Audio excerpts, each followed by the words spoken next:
All right, it's now 22 minutes after 8 and it's time for us to have the segment on your health. Today we're looking at cancer and highlighting that Monday was World Cancer Day. Remember, you're welcome to participate in this conversation, and you can do that via social media by with the hashtag KTN Morning Express, or you can also tweet me directly, and that's at Michael G. Gitonga or at KTN Kenya. And I'll go straight to introducing the guest that we have here this morning. We're joined by Vivian Ta.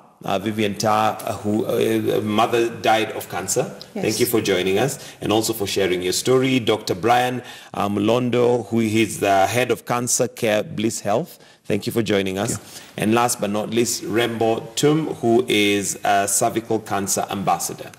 All right, so let's start with you, Vivian, on your story. Just tell us a little bit about what happened.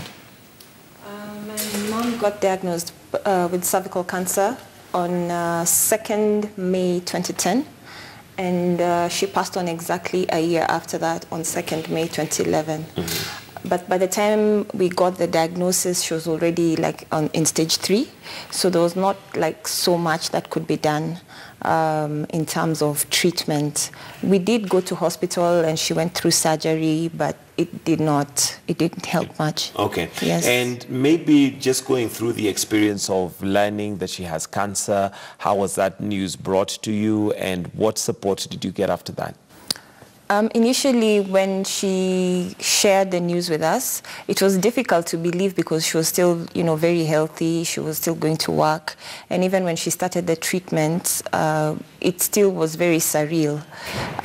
So in the beginning, we were very optimistic, very hopeful, because she was very, healthy, happy-go-lucky, up and about, going about her business. But about 2 or 3 months into the treatment, she started, losing weight and just deteriorating as she went through the treatments.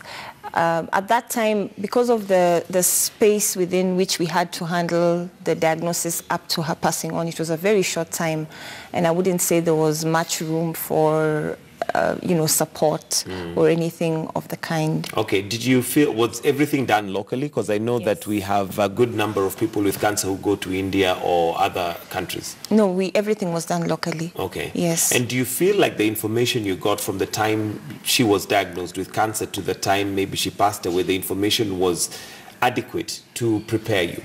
I don't think so. We had to do a lot of research personally to try and find information about the disease, maybe, look for treatment options or even just how to cope. Yes. Okay. Let me come to you, Rembo, and your cervical cancer ambassador. Does that sound like a familiar story?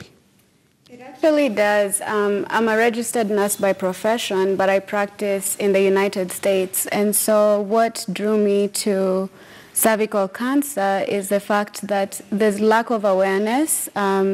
There's a great need for education, both for, the patient and the family members whenever they get the diagnosis, and even before that, things that the family can do, now that they have a loved one that's affected.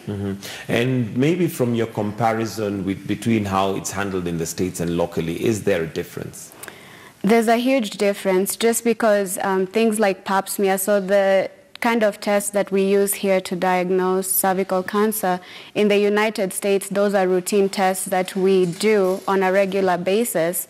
And so it's an expectation, whereas here, a lot of people don't go, even if they have a gynecologist, they don't go routinely to get those tests done. Okay.